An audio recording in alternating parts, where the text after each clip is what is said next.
Assalamualaikum, apa kabar? Jumpa lagi dengan aku Noni. Nah, di video kali ini aku mau ceritain tentang pengalaman aku waktu di stase bedah saat aku masih koas. Nah, nanti aku akan ceritain apa sih itu stase bedah, terus berapa lama stasenya, ngapain aja, tugasnya apa aja. Terus pas itu kan ada tugas untuk jahit dan ikut operasi. Gimana sih rasanya pertama kali ikut? Terus kalau misalnya mau jadi dokter spesialis bedah, itu harus berapa lama sih sekolahnya lagi setelah lulus jadi dokter umum, dan biayanya berapa gitu ya. Oke, yang pertama ada apa sih itu stase bedah. Jadi kalau di UI itu stase bedah itu termasuk dalam stase yang besar ya, stase mayor. Jadi kalau stase mayor dilalui selama 9 minggu. Nah, nanti 9 minggu itu akan dipencar juga. Jadi ada beberapa rumah sakit jejaring dari FKUI yang nanti akan bekerja sama. Jadi nanti kita akan di rolling gitu, misalnya minggu pertama di rumah sakit A, minggu kedua rumah sakit B, terus minggu ketiga rumah sakit C gitu. Terus tapi biasanya kalau awal-awal stase, awal-awal minggu itu biasanya kita di kampus, kita biasanya latihan OSCE bareng dan kuliah umum bareng. Jadi satu kelompok stase mayor itu nanti bareng-bareng ujian kuliahnya di ruangan yang besar kayak gitu. Jadi nanti kita muter sih sebenarnya. Nah, untuk apa aja yang dipelajari di stase bedah itu sebenarnya ada di SKDI, Standar Kompetensi Dokter Indonesia. Jadi itu adalah daftar penyakit dan daftar tindakan yang perlu kalian bisa selama di stase bedah. Jadi targetnya sebenarnya gitu. Nah, nanti ada yang harus kita kuasai adalah yang 4A. Terus untuk ujiannya seperti biasa ada ujian tulis 2 kali, ujian OSCE sama ujian video, bukan ujian. Jadi ada tugas bikin video. Nah, pas itu suruh bikin video cara cuci tangan sebelum ikut operasi, terus video pembersihan skotoma. Skotoma tuh kayak, terus kita juga disuruh bikin video cara merawat CA mami. Kita juga ada tugas wajib itu namanya DOPS, DOPS kita nyebutnya. Jadi kita harus jahit langsung. Nah, kemarin aku jahit pas stase bedah itu di operasi, di ruangan operasi. Jadi pas itu sama dokter spesialis, jadi aku ikut bedah, ikut operasinya dari awal, ikut steril juga. Jadi pakai baju oka, cuci tangan segala macem. Nah, nanti pas operasinya selesai di akhir itu kan kita ada jahit kulit kan. Pas itu tuh lagi operasi bagian perut. Jadi pas bagian kulitnya kita lihat, dokternya ngasih lihat dia cara jahit kulitnya yang tipe atau jenis yang mana. Terus nanti kita lakukan sesuai apa yang dia lakukan sebelumnya, tapi tetap diawasin gitu. Rasanya pertama kali jahit, jadi kan kalau sebelumnya kita kan belajar jahitnya pakai ini kan, pakai kanebo dibasahin atau pakai kulit ayam. Nah, ini beda ternyata kalau di manusia tuh strukturnya ya mirip cuma tetap beda kan rasanya. Jadi mungkin ada sensasi yang baru saat ngejahitnya. Dan pas awal kita kayak ngerasa ngilu-ngilu, aduh gimana nih kalau kita yang dijahit gitu kan. Tapi habis itu sih nggak apa-apa sih, sudah biasa aja gitu. Nah, terus ini ada yang namanya logbook. Kita tuh punya yang namanya logbook. Nah, fungsi logbook ini adalah untuk mencatat semua kegiatan yang kita lakukan. Ya, jadi kalau misalkan kita ikut kuliah, kita tulis kuliah yang kita ikutin apa, dokternya siapa. Terus kalau misalnya kita diskusi, kita tulis diskusi tentang apa, dokternya siapa. Terus kalau habis ujian juga kita tulis. Jadi itu sebagai catatan rekam medis kita. Jadi kayak rekam perjalanan kita selama di stase bedah itu ngapain aja pas itu. Nah, pas pengalaman aku ikut operasi juga pernah aku ikut operasi bedah plastik kalau nggak salah ya. Itu memang memakan waktu berjam-jam, memang lama ya waktu untuk operasinya. Dan di situ nggak ada tempat duduk, jadi kita harus tetap berdiri. Sudah berdiri, kita observasi ya gitu. Kalau nggak tahu kita bisa nanya, kalau misalkan lagi nggak sibuk biasanya akan dijelaskan juga. Nah, ini beberapa dokumentasi yang pernah aku dokumentasikan selama di bedah. Ini Depo Mana sih?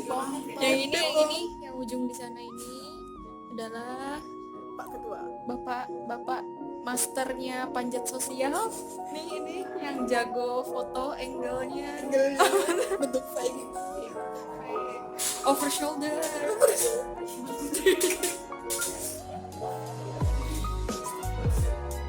Ini bapak bos kita sedang dengan teratas.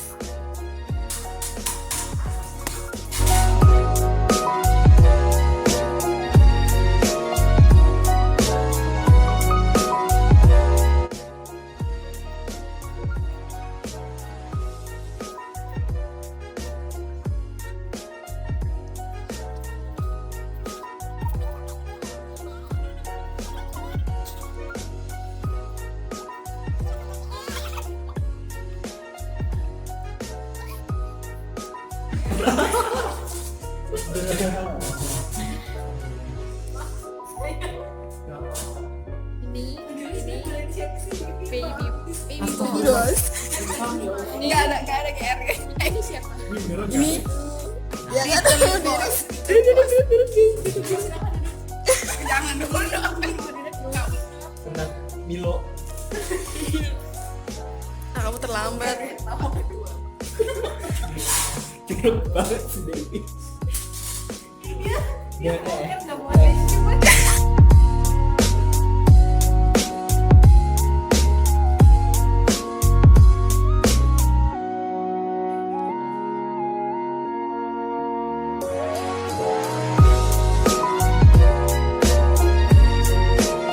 Ini pas operasi. Nah, karena pas bedah itu ada jaga malam, jadi tidak jarang juga ada teman kita yang tiduran pas diskusi ataupun kuliah.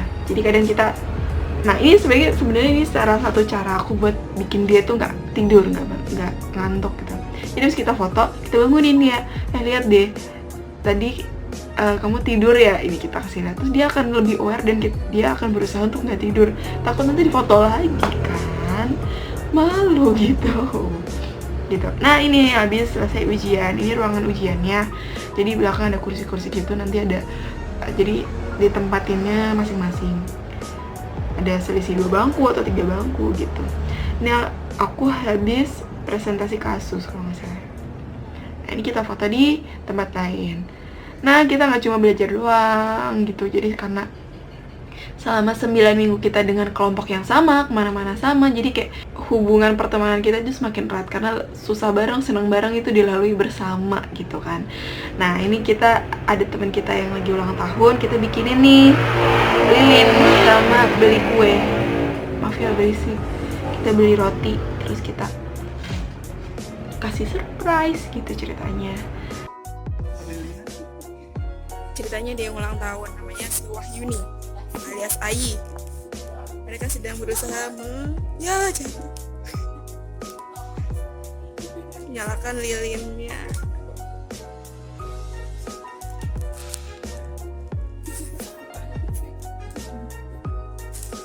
Nah ini untuk spesialis bedah. Jadi kalau spesialis bedah itu lama studinya kira-kira 10 semester. 10 semester berarti 5 tahun ya. Jadi setelah lulus dokter umum, memenuhi persyaratan untuk pendaftaran, nanti sekolahnya 10 semester. Dan ini adalah persyaratannya ya, aku akan kasih lihat ke kalian. Ini persyaratan untuk di spesialis ilmu bedah. Jadi persyaratan umumnya CV, STR, legalisir ijazah dan transkrip nilai sarjana kedokteran atau dokter. Ada pengalaman klinis diutamakan sesuai dengan ketentuan dan kebutuhan. Asuransi kesehatan bisa dengan BPJS, jadi wajib punya. Terus untuk usianya maksimal 35 tahun atau 40 tahun bagi calon yang TNI, Polri, dan tugas belajar.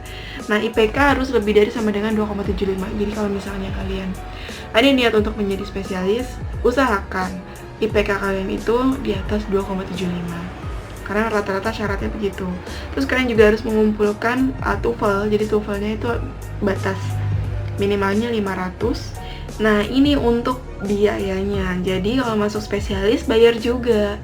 Ya kalau nggak dapat beasiswa tetap harus bayar. Bayarnya itu ada uang pangkal dan uang semesteran. Nah, ini untuk yang uang pangkalnya itu dibagi nih, ada yang kelas reguler khusus sama warga negara asing. Kalau misalnya dia reguler, kelas reguler itu uang pangkalnya 25 juta dan per semesternya bayar 15 juta. Untuk yang kelas khusus, uang pangkalnya 15 juta dengan semesterannya 20 juta. Terus kalau warga negara asing, uang pangkal 47 juta dan semesterannya 47 juta. Gitu deh. Ya itulah kira-kira gambaran kalau misalnya di Seta Sebeda ngapain aja, tugasnya ngapain, dan gimana sih rasanya pertama kali ikut operasi. Dan udah, semoga bisa jadi gambaran ke kalian dan bisa yang kalian berniat masuk FK bisa makin semangat belajarnya dan mengejar cita-cita kalian. Kayak gitu. Oke, terima kasih ya sudah nonton. Kalau misalkan kalian suka video ini, jangan lupa di like, di subscribe YouTube channelku, dan kalian juga bisa share video ini ke teman-teman kalian, terutama yang dia mungkin mau masuk Seta Sebeda atau dia ingin masuk dokter, jadi biar ada gambaran aja gitu loh, koas itu ngapain aja. Oke, terima kasih. Mohon maaf kalau misalkan masih ada kekurangan dan kesalahan. Sampai jumpa di video selanjutnya. Wassalamualaikum warahmatullahi wabarakatuh. Dadah.